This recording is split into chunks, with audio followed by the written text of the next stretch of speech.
realized there was a large national need to replace every lead service line in the ground because of the threat that those lines have to potentially contaminate water with lead.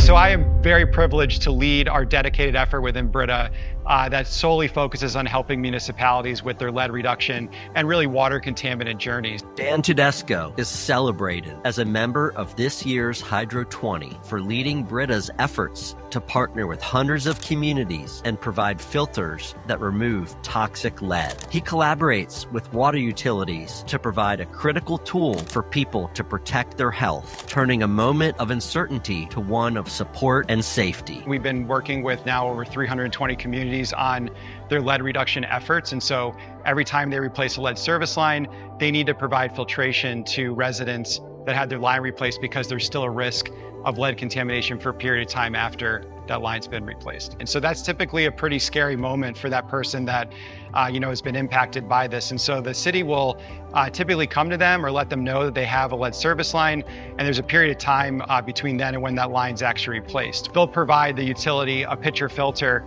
to the resident to help keep them and their family safe while that transition period finishes up. Dan's work for Brita has reached cities across the country, including one of the early communities to tackle their lead pipe crisis. Pittsburgh's really an inspiring example of the change that can happen. And roughly 10 years ago, there was a lead service line excedence issue. They started distributing filtration on their own, even without a formal program in place, which was a great first step that helped rebuild trust in the community. And since then, they've been embarked on a really aggressive lead service line replacement program where, again, after every single lead service line replacement, they're handing out a pitcher filter to that resident. And we are super proud to be partnered with them. Dan has been instrumental in focusing resources on the fight against lead, and he's drawn motivation by watching the professionals working for safe drinking water. We've done things like dedicate a part of our supply chain that only goes towards municipalities. We have a unique pitcher filter that only goes to those municipalities, so they can feel secure knowing that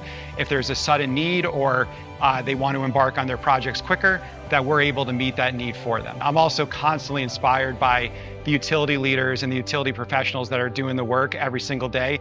It is jaw-dropping and awe-inspiring how much work happens with a lead service line replacement, from the amount of labor that's required, to the materials, to the city planning, to, again, those utility professionals that are really getting it done at the end of the day. Dan Tudesco is honored as a member of the Hydro20.